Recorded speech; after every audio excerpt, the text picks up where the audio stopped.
Arbre à palabre. Arbre à palabre au cœur des élections législatives du 17 novembre 2024. Arbre à palabre est une tribune ouverte à tous les candidats. De Saria, Kédougou et Salémata aux élections législatives du 17 novembre 2024. Arbre à palabre donne la parole à tous les candidats. Ils s'expriment librement sur leurs profils, leurs programmes. Arbre à palabre est aussi le forum du citoyen. Arbre à palabre est une émission sponsorisée par la Fondation Konrad Adenauer. Arbre à palabre est diffusé tous les jours à la radio communautaire de Kédougou. Fréquence 93.9. Mais aussi sur ecodescollines.com et sur les réseaux sociaux. Arbre à palabre, c'est bientôt.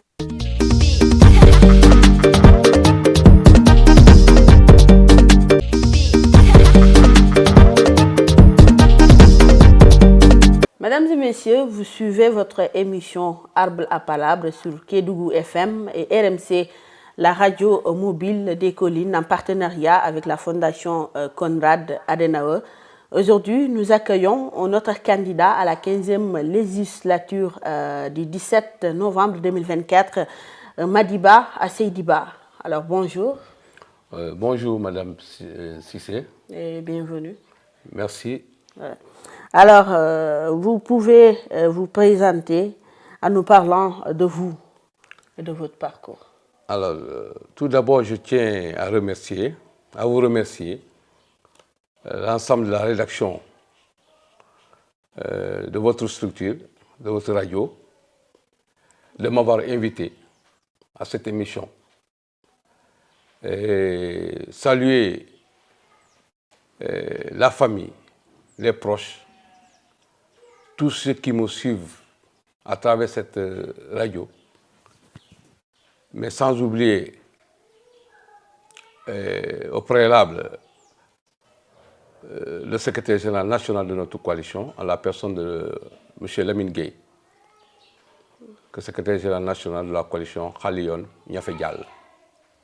Donc, comme vous l'avez dit, je m'appelle Madiba Sediba, jeune de Kédougou, qui est né à Kédougou, dans la commune de Bandé-Fassi, qui a grandi à Kédougou, qui a fait ses études primaires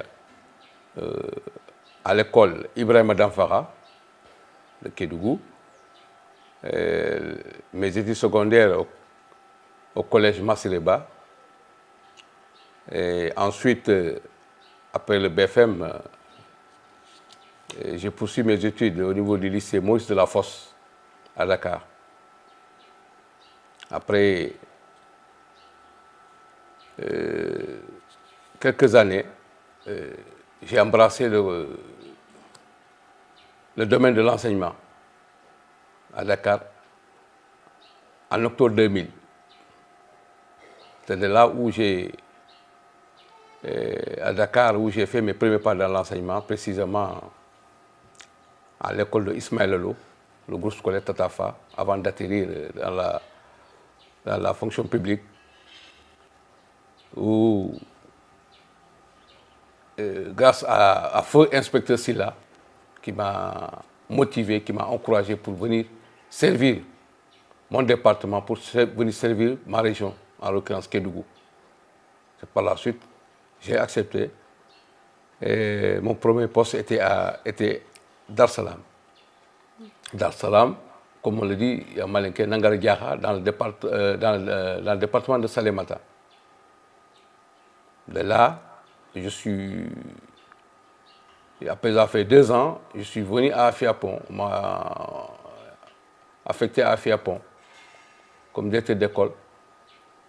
2 années passées dans ce service, dans ce contrée. Je suis allé, on m'a affecté sur ma demande, évidemment, dans la l'IEF de Saraya, où j'ai ouvert l'école de Bofeto, qui se trouve à 120 km de Kédougou, en 2008. Donc là, après avoir fait 3 années là-bas aussi, je me suis un peu rapproché et j'ai compétit pour gagner la direction de l'école de Yahaba. où j'ai passé 9 ans comme directeur d'école. Et j'avoue que ça n'a pas été facile. Mais alhamdulillah, par la grâce de Dieu et la bénédiction des parents, je suis parvenu à relever le défi dans cette école. Et que j'ai tout donné. L'IF de Saraya aussi. Je pense que ceux qui m'écoutent ne vont pas me démentir. Mon passage dans le département de Saraya m'a beaucoup marqué. Il y a des souvenirs que je ne peux pas oublier. Je ne peux pas oublier. Parce que voici un homme qui s'est sacrifié pour l'école sénégalaise. Mais malheureusement, je peux le dire jusqu'à présent, on ne me l'a pas reconnu quand même. Parce que je peux dire que j'ai perdu un membre, un de mes organes, en l'occurrence la vue. J'ai perdu un œil pendant que j'étais en mission à Missira Sirbana, à Missira Dantila, étant chef de centre.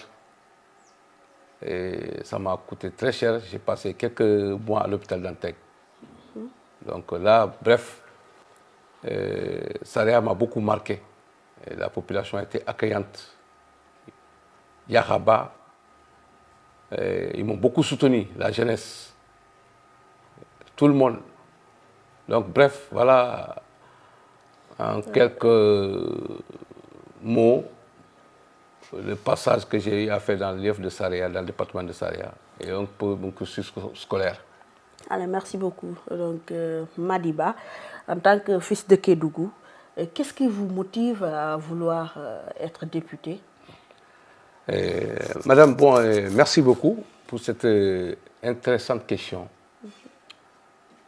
Vous savez, moi j'ai grandi dans l'ombre de certains barons du PS dans ce département, dans cette région. En l'occurrence, mon oncle, mon père, mon oncle Djibi Makasouba et mon père Baba Makasouba, qui m'ont éduqué, qui m'ont donné, qui ont fait de moi ce que je suis aujourd'hui, à part le Tout-Puissant. Donc, j'ai appris la politique à base à travers ces gens-là. Dès le jeune âge, jusqu'à ce que je suis entré progressivement, j'ai participé au mouvement politique. L'APR. Et ensuite, à un moment donné, j'ai vu que je me sentais, je n'étais pas compris. Je n'étais pas compris, je préfère prendre mes distances et prendre un recul. C'est comme ça. À un moment donné, quand le secrétaire général national, en la personne de Lamine Gueye, est venu à Kédougou, il nous a rencontrés par l'intermédiaire de mon frère et ami Ismaël Diarra, et de Abidja, et tant d'autres. Ils m'ont sollicité pour vraiment venir travailler avec eux, et ensemble pour relever le défi de ce département, c'est-à-dire changer totalement, renouveler la classe politique locale. C'est ce qui m'a beaucoup motivé, parce que ce sont les mêmes têtes qui convoitent la voie du département, de la région. Donc j'ai dit, mais pourquoi pas moi, étant donné que j'ai un peu d'expérience, parce que j'étais conseiller municipal à Banefassi, et chargé de l'éducation. Et là, vraiment, ce passage m'a beaucoup marqué. À travers cette émission, je rends hommage à la commune de Banefassi, à laquelle j'appartiens, précisément à l'ensemble des conseillers qui m'ont soutenu quand j'étais président de la commission de l'éducation, et surtout le maire, Mamadou Yoruba, Khalifa, et l'ensemble de ces enjeux qui m'ont beaucoup soutenu en autant. Alors, donc là, quand je vois que mes ambitions ne pouvaient pas se limiter à être conseiller seulement, avec la coalition Khalion, Niafé Diall, mes camarades m'ont proposé de porter les couleurs de notre coalition dans le département de Kédougou et que j'ai accepté. Comme je l'ai dit, notre objectif, c'est le renouvellement de la classe politique, que les jeunes prennent les choses en main, surtout nous qui résidons ici à Kédougou. Parce que nous avons tendance à élire des gens comme députés, mais qui ne résident pas presque à Kédougou. Ils prennent tout le temps à voyager. Ils ne résident pas. Même si tu as besoin de ces gens, la population qui vous a élu a besoin de vous, on vous reçoit difficilement. J'ai dit que nous allons essayer avec le parti, la coalition Kalion, essayer de relever le défi. Donc, c'est ce qui m'a motivé. Et mes camarades m'ont fait confiance et j'ai accepté. C'est ça. Alors, tout à l'heure, vous venez de dire que vous êtes candidat sur la coalition donc Khalion Niafeyal. Alors, pourquoi vous avez donc choisi d'être candidat sous la bannière donc, de la coalition Khalion Niafeyal? Pourquoi pas d'autres? Mais c'est très simple parce que j'appartiens à cette formation. J'ai adhéré à cette formation politique depuis que cette formation était un mouvement. Donc, cela va sans dire que je ne pouvais pas abandonner cette coalition pour aller être investi ailleurs. Étant donné que mes camarades au niveau du département de Kédougou, là, me font confiance, et le secrétaire général national, en l'occurrence Lamine Gueye, a beaucoup d'estime et de considération pour ma modeste personne, mais pour tous ceux avec qui je travaille ensemble. Mais voici un homme politique, je vais vous parler de Lamine Gueye, que vous ne connaissez pas certainement, qui a l'amour de Kédougou. C'est ce qui m'a beaucoup motivé. Il a l'amour de Kédougou. Parce qu'il nous disait que Kédougou pouvait être l'Eldorado du Sénégal. Kédougou regorge tout, mais malheureusement, quand vous arrivez à Kédougou, vous constatez que pratiquement rien n'a changé. C'est un politique qui parle de ça, qui dit que si j'étais élu président de la République, je mettrais tous les moyens pour essayer de sortir Kédougou de cette situation à laquelle nous sommes depuis des décennies. C'est-à-dire, nous avons tout, mais nous ne pouvons pas se développer. Pourquoi? Parce que ceux qui nous gouvernent n'ont pas cette vision de développement local. À partir de Kédougou, nous pouvons développer tout un pays, toute une région, où les Maliens, les Guinéens, les Gambiens, toutes les populations de la sous-région pouvaient venir travailler à Kédougou et s'en sortir. La région de Kédougou pouvait développer, si les autorités d'avant avaient cette vision, la région de Kédougou peut développer le Sénégal. On n'a pas besoin de tendre la main à la Banque mondiale ni au FMI. Parce que tout ce que nous avons ici comme ressources naturelles et minières nous suffit. Ces ressources-là, nous pouvons les exploiter. Nous avons l'or, nous avons le marbre, nous avons le fer qui fait 600 millions de tonnes de fer. Nous avons l'uranium, nous avons le pétrole. Alors, de 1960 à nos jours, jusqu'à présent, ces ressources restent intactes, à part l'or qu'on a essayé d'exploiter. Je dis entre guillemets qu'on a essayé d'exploiter. Parce que nous ne bénéficions pas des retombées de cet or. Depuis autant d'Abdou Diouf jusqu'à nos jours. Abdoulaye Wade, Macky Sall, jusqu'à présent. Nous ne bénéficions pas largement des retombées de ces ressources. Et pourtant, si on exploitait ces ressources, comme je l'ai dit, Kédougou serait l'Eldorado du Sénégal. Mais malheureusement, les régimes se suivent, se succèdent, et ils viennent, ils ignorent Kédougou, ils en font ce qu'ils veulent, et la population continue à aller applaudir aux différents régimes qui se suivent. Et nous ne sommes pas unis. Si on était unis, ce ne serait pas comme ça. Mais malheureusement, malheureusement, ça continue. Et nous, c'est ce que nous voulons mettre fin à ça quand nous arriverons à l'Assemblée nationale. Nous allons se battre. Nous allons dire aux nouvelles autorités qui sont en place, leur dire que, écoutez, ce Dieu qui est à la tête de ce pays, nous leur dirons, vous n'avez pas besoin d'aller chercher des milliards, emprunter des milliards. Ces milliards se trouvent dans le sous-sol de Kédougou. Venez exploiter ces ressources pour développer ce pays, pour développer cette région. Voilà ma vision pour Kédougou. Voilà ce que nous voulons. Voilà. Donc pour ne pas vraiment aller loin, je préfère m'arrêter là, ensuite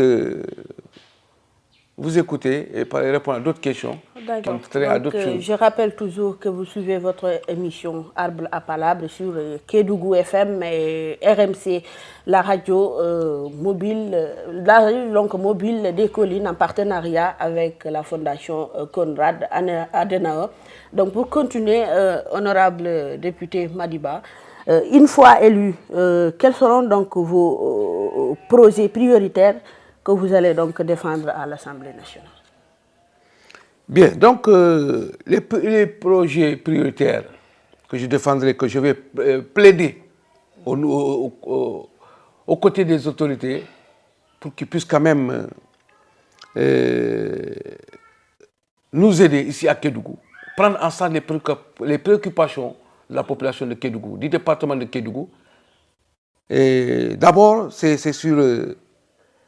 les projets seront d'ordre de 5 axes. Okay. L'axe numéro 1 porte sur l'économie. Alors là, je vais plaider pour la création d'une banque de solidarité. Au niveau de l'économie, des finances, du ministère des Finances et du Budget, plaider pour qu'on crée au niveau du département de Kédougou une banque de solidarité. Sinon, pour tout le Sénégal, nous savons que l'État dépense énormément de fonds pour la solidarité. Donc, créer une banque de solidarité serait vraiment la bienvenue. Et que cette banque permettra de financer les populations de Kédougou en particulier, mais en général du Sénégal. Et ensuite, toujours dans l'économie, faire un plaidoyer pour faire revenir les boutiques. Les boutiques d'avant qu'on appelait les Soladis. On peut donner un autre nom à ça, les boutiques d'État, où tous les produits de consommation, c'est-à-dire les denrées de première nécessité, peuvent être vendus dans cette boutique, dans ce magasin, à bas prix. Parce que si vous voyez qu'il y a la flambée des prix, et parfois il n'y a pas de contrôle, c'est que l'État a mis une croix sur ces boutiques, qui jadis était une référence dans le pays. Donc, nous allons plaider pour que ces boutiques-là soient implantées dans le département, dans la région de Kédougou, mais en général dans tout le Sénégal. Ensuite, on va plaider aussi au niveau des autorités pour qu'on puisse quand même implanter une usine de transformation des produits locaux. Qui connaît Kédougou, c'est que nous avons des produits fruitiers énormes qui nous viennent de partout, de la sous-région, mais ici, dans le département de Kédougou. Là, si nous avons une usine de transformation, ça fera l'affaire de tout le monde. Les produits seront moins chers et ça va créer de l'emploi. Donc là, tout le monde vraiment gagnera. Ça, c'est dans le domaine de l'économie. Ça, c'est l'axe 1. Voilà ce que je vais défendre. Maintenant, dans l'axe 2, c'est la santé.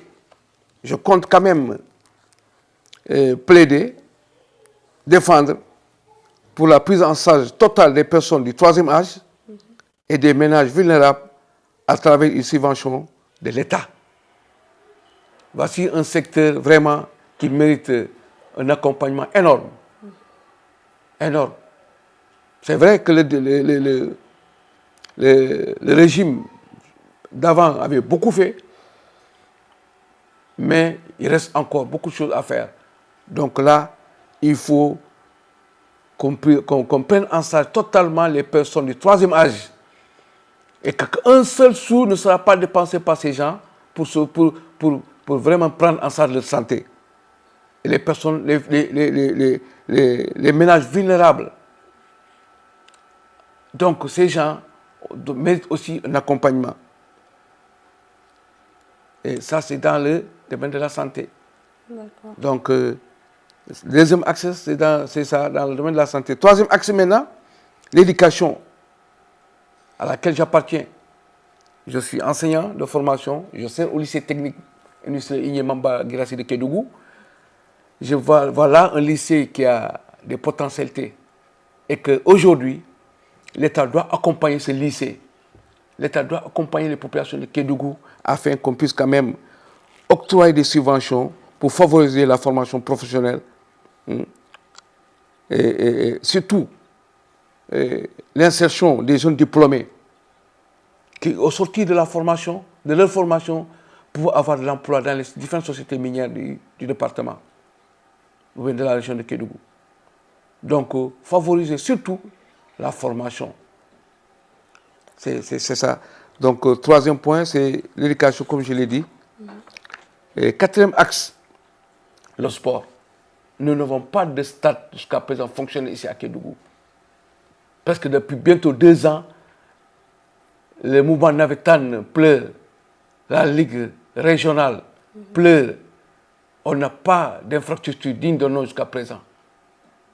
L'État, le régime sortant avait financé jusqu'à présent rien, on n'a rien vu. Donc avec les nouvelles autorités de ce pays, nous allons plaider, nous allons défendre pour que l'État puisse mettre en place le plus rapidement possible le stade régional qui n'est pas encore terminé, qui n'est même pas à 50%. Et là, il faut terminer la construction de ce stade régional. Surtout l'accompagnement à travers les sociétés minières de la Ligue régionale. On devait imposer à ces sociétés qui exploitent nos ressources ici, qui donnent une subvention mensuelle. L'État doit, ou bien les collectivités locales, doivent, en collaboration avec le ministère, obliger ces sociétés minières à donner une subvention à la Ligue régionale, la Gazelle de Kédougou, pour qu'ils puissent prendre en charge les déplacements des différentes catégories de la région. Donc, voilà ce que je vais défendre par rapport à l'éducation. Et surtout, dans les différentes communes du département de Kédougou, construire des infrastructures sportives. Parce qu'il en manque énormément, alors que des talents jaillissent partout dans le département de Kédougou. Mais malheureusement, il n'y a pas d'infrastructure digne. Allez à Fongolimbi, il n'y en a pas. Allez à Bandefassi. Au moins, le maire a pu faire quelque chose. Ces maires qui sont là, je peux citer l'exemple de Mamadou Yeroba, de Folé Keta, le maire de Fongolimbi. Ils ont beaucoup fait, mais avec leurs maigres moyens. Il y a le maire de Nilfécha. Mais avec leurs maigres moyens, ils ne peuvent pas construire d'infrastructure. Il faut que l'État vienne en appoint pour vraiment construire dans chaque commune un stade communal où les enfants peuvent se divertir. Donc voilà ce que je vais défendre dans le domaine du sport. Et pour terminer, les infrastructures. 5e point, les infrastructures. Là, qui connaît Kédougou, connaît que jusqu'à présent, nous constatons que les infrastructures manquent dans ce pays, et dans ce département. L'accès est difficile. À part la route Kédougou-Salémata, il manque encore. La route Kédougou-Saraya, il n'y a pas de goudron. Kédougou-Mako. Jusqu'à présent, il n'y a pas un millimètre de goudron dans les communes rurales. Comment pouvons-nous développer un pays de 1960 à nos jours jusqu'à présent? C'est le même statu quo. Alors que nous disons et nous chantons, les rimes se suivent et disent nous avons fait ça, nous avons fait ça, nous avons fait ça. Nous avons telle ressource, nous avons telle ressource et nous n'en bénéficions pas. Donc nous demandons à l'État que les ressources qui sont exploitées dans ce pays, et précisément dans la région de Kédougou et dans le département de Kédougou, qu'on puisse investir pour qu'on puisse créer des infrastructures. Le fruit de ces mines et autres doit revenir à la population locale de Kédougou. Donc voilà, madame, en quelques points, ce que je compte défendre Inch'Allah, si Dieu me donne la chance de passer comme député de la coalition Khalion, mais le député du département de Kédougou, le député de toutes les communes de Kédougou où je représenterai, là, voilà ce que je compte défendre. Et m'investir pleinement. L'État ne peut pas tout faire, mais je compte moi-même chercher des partenaires pour vraiment prendre en charge certains points importants que je viens de dire. Alors, merci Voilà, beaucoup. merci. On a bien entendu. Vous venez donc de lister vos projets prioritaires donc, que vous voulez défendre. Alors, pour terminer, pour Kédougou et pour les autres localités donc, du pays, pourquoi donc le choix de ces projets ou donc pourquoi pas à d'autres? Justifiez-vous. Bon, quand vous voyez, un pays ne peut pas se développer, une localité ne peut pas se développer sans l'économie, sans la santé, sans l'éducation, sans le sport, sans infrastructure. C'est un constat que j'ai fait et que là, il faut mettre le paquet, il faut mettre le paquet sur ces points que je viens d'énumérer. Il en manque énormément. Vous voyez, même dans la commune de Kédougou ici, dans certains quartiers, c'est maintenant que ça commence à changer un peu. Mais allez, comme je l'ai dit, sur le plan infrastructure, il n'y en a pas dans les autres communes. Kédougou doit dépasser ça depuis des décennies. Donc ça me tient à cœur, le football. Mais j'ai dit que nous avons tout donné au Sénégal. Autant, c'était beau de voir l'intégration sous-régionale qu'on avait créée. Autant, il y a des décennies de cela. C'était beau à voir nos amis de la sous-région venir à Kédougou. Mais aujourd'hui, on ne peut même pas recevoir des gens ici. Je prends l'exemple de la tripartite. Nous recevons nos voisins guinéens, maliens. Mais c'est difficile même de les mettre dans certaines conditions. On n'a pas de terrain fonctionnel. Donc, tout ça, là, il ne faut pas oublier ça. Comme je l'ai dit, la santé, surtout, là, tout ce que je reviens, tout ça, mais encore, voilà les mots qui me tiennent à cœur.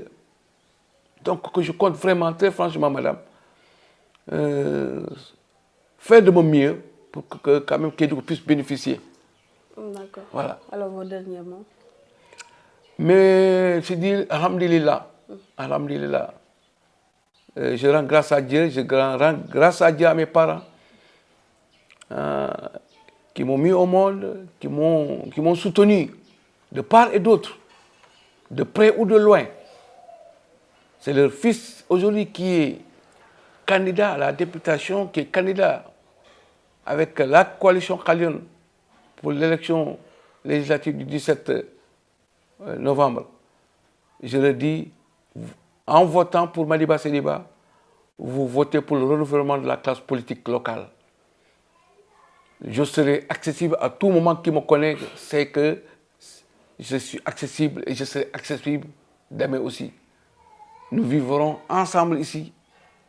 Je n'irai pas me coucher à Dakar ou quoi que ce soit et abandonner ma population qui m'a élu. Si. Donc là, je ne le ferai pas. Donc, madame, voilà en gros ce que je veux dire.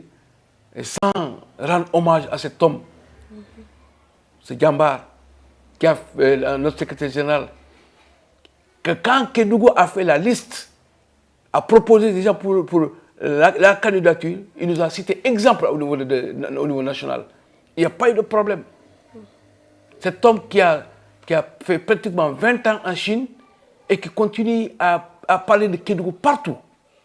Donc cet homme mérite d'être accompagné à travers son candidat qui est en place, en l'occurrence moi, Madiba Seliba, votre fils, votre frère, votre neveu, votre oncle. Alors, Voilà, merci beaucoup, mesdames et messieurs, comme on l'a toujours dit, c'est votre émission Arbre à Palabre sur Kédougou FM et RMC, donc la radio mobile des collines, en partenariat toujours avec la fondation Konrad Adenauer. Vous avez bien entendu qu'on a échangé avec Madiba Seydiba, qui est candidat donc, à la 15e législature.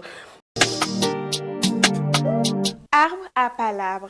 Arbre à Palabre au cœur des élections législatives du 17 novembre 2024. Arbre à Palabre donne la parole à tous les candidats. Ils s'expriment librement sur leurs profils, leurs programmes. Arbre à Palabre est aussi le Forum du citoyen. Arbre à Palabre est une émission sponsorisée par la Fondation Konrad Adenauer. Arbre à Palabre est diffusé tous les jours à la radio communautaire de Kédougou. Fréquence 93.9. Mais aussi sur ecodecolines.com et sur les réseaux sociaux.